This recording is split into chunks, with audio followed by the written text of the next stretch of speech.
अगर आप camp Cola के शौकीन हैं, अगर आपको कोल्ड ड्रिंक पीना ज़्यादा पसंद है तो ये खबर आपके लिए है। जी हाँ, दरअसल मुकेश अंबानी अब कैंप कोला की वापसी करवाने जा रहे हैं। नमस्कार, मैं श्वेता और आप देख रहे हैं न्यूज़ फॉर नेशन। 50 साल के बाद कैंप कोला वापस आ रहा है और इसे वापस मुकेश अंबानी के द्वारा किया जा रहा है। दरअसल रिलायंस कंपनी के द्वारा कैंप कोला को वापस किया जा रहा है। साथ ही साथ चलिए आज हम आपको बताते हैं कि कैंप कोला की जो प्राइस होगी वो कितनी होगी और कैंप कोला का जो इतिहास है वो क्या है। मुकेश अंबानी की रिलायंस कंज्यूमर प्रोडक्शन लिमिटेड देश के एक 50 साल पुराने कोल्ड ड्रिंक ब्रांड के रिलॉन्च की घोषणा की है। कैंप सुना है ना जी हाँ, दरअसल रिलायंस के साथ camp India soft drink beverage market में वापसी करने की तैयारी में है। शुरुआत में कैंप के 3 फ्लेवर पीने को मिलेंगे, Campa Cola, Campa lemon, Campa orange. Company ने टैगलाइन दी है, the great India taste. Market के जानकार कहते हैं कि रिलायंस की अपनी खुद की रिलेट चेन है, इसीलिए रिलायंस ने ये फैसला लिया है कि कंपटीशन में काफ़ी ज़्यादा मुश्किल नहीं रहेगी। वहीं आपको हम बताते चले कि आरसीपीएल रोज़ाना इस्तेमाल की चीज़ों से डील करती है। आरसीपीएल ने इसी साल जनवरी में Gujarat based carbonated cold drink और जूस निर्मात company Sosyo Hajoori beverage private limited में 50% हिस्सेदारी खरीदी थी। रिपोर्ट्स के मुताबिक इससे पहले बीते साल अगस्त में उसने प्योरो ड्रिंक्स यानी कि प्योर ड्रिंक्स ग्रुप से 22 करोड़ रुपए के कैंप ब्रांड का अधिग्रहण किया था, जिसे अब रिलायंस मैन्युफैक्चर करेगा और मार्केट में उतारेगा। आइए पहले जान लें कि करीब 30 साल पहले तक जिस ब्रांड का भारत की सॉफ्ट ड्रिंक मार्केट में बोलबाला था वो आखिर बंद क्यों हो गया।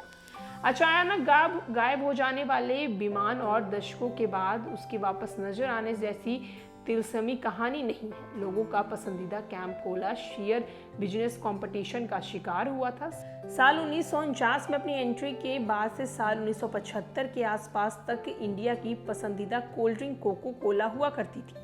मार्केट पर एक छत्र दबदबा था। मजे की बात तो ये है कि कोका कोला का भारतीय कारोबार मुंबई का प्यारो ड्रिंक्स ग्रुप ही संभालता था। 70 के दशक तक प्यारो ड्रिंक्स ग्रुप भारत की कोका कोला को अकेला डिस्ट्रीब्यूटर और बॉटलर था। वो प्योर ड्रिंक्स ग्रुप जिसे अंबानी ने कैंप ब्रांड अब खरीद लिया है। साल 1977 में इमरजेंसी के बाद जनता पार्टी की सरकार बनी। तब सूचना एवं प्रसारण मंत्रालय की जॉर्ज फर्नांडिस संभाल रहे थे। बाद में उन्होंने उद्योग मंत्रालय का प्रभार भी दे दिया गया। यही राजनीतिक घटना देश के स्वदेशी कैंप कोला ब्रांड के आगाज की वजह बन गया। जॉर्ज फर्नांडिस ने मंत्रालय हाथ में आते ही देश के मौजूद सभी विदेश कंपनियों को नोटिस जारी कर 1973 के FERA संशोधन का पालन अनिवार्य कर दिया। इस कंपनी की राजी भी हो गई, जो नहीं हुई उसमें एक कोको कोला भी थी। हालांकि कोका कोला को अपनी ड्रिंक की रेसिपी शेयर करने को कहा गया, लेकिन कोको कोला ने इसके बजाय बोरिया बेसे समेटना ही मुनासिब समझा। कोको कोला गई तो इसके डिस्ट्रीब्यूशन का काम संभाल रहे प्योर ड्रिंक ग्रुप ने मौके का फायदा उठाया और कैंपा ब्रांड लॉन्च कर दिया। लोग कोल्ड ड्रिंक छोड़कर दही छाछ पर वापस आते, लेकिन तब सरकार ने भी डबल 777 नाम का ब्रांड शुरू कर दिया। इधर कैंप लोगों की जुबान पर चढ़ गया था। वहीं 77 को तो अच्छा रिस्पॉन्स नहीं मिला, लेकिन कैंपा कोला लोगों का फेवरेट हो गया। कहा जाता है कि कैंपा कोला ने भी सलमान खान को भी एड ब्रेक दिया था। साथ ही साथ इसके बाद जैसे ही कुछ दिन फॉग चल रहा था, वैसे ही तब पार्टीज में कैंपा कोला चलने लगा। 90 के दशक में एक सरकारी निर्णय लिया गया। भारत सरकार ने उदारीकरण के नियम पेश किया। ये इस ब्रांड के बुरी दिनों की शुरुआत थी। 90 के दशक में आखिर में नरसिंह राव की बिहार के वित्त मंत्री मनमोहन सिंह थे।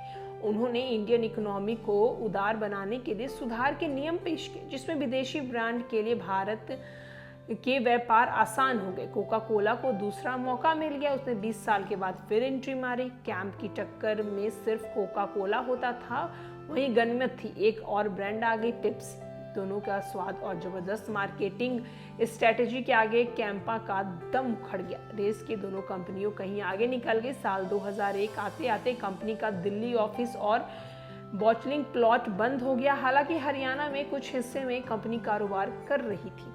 अब एक बार फिर कैंपा कोला बाजार में आने वाली है। लॉन्च के मौके पर आरसीपीएल के प्रवक्ता ने कहा, कैंपा को उसने एक नए अवतार में पेश करने से हमें उम्मीद है कि नई पीढ़ी के कंज्यूमर इस प्रतिष्ठा ब्रांड को अपनाएंगे। युवा उपभोक्ताओं को इसका नया स्वाद भाएगा। तेजी से बढ़ रहे भारतीय बाजार में खपत ज़्यादा होने के चलते कैंपा के लिए कई ज़्यादा मौके हैं। बिहार खास करके परिवार के बुजुर्ग सदस्यों के पास मूल कैंपा की यादें होंगी और वे ब्रांड से जुड़ी पुरानी यादें को संजो सकेंगे। यही युवाओं को नया ताज़ा स्वाद देगा। तो वहीं अब जो कैंपा कोला वापस चली गई थी मार्केट से और इसे ओवरटेक किया था पेप्सी और कोको कोला ने, तो अब मुकेश अंबानी के द्वारा यानी कि रिलायंस ग्रुप के द्वारा कैंपा कोला को वापस लाई जा रही है। जहां एक तरफ उनका कहना है कि जो ये पहले के ज़माने के लोग इस चीज़ को काफ़ी अच्छे से समझ सकते हैं क्योंकि उन्होंने कैंपा कोला को जिया है और उसे काफ़ी अच्छे स्वाद से पिया है, और आज के जो न्यू जनरेशन है वो इस स्वाद को समझ सकेगी। इसीलिए अब जल्द ही हिंदुस्तान में कैंपा कोला की वापसी होने वाली है। और भी न्यूज़ और अपडेट के लिए देखते रहें न्यूज़ फाउंडेशन।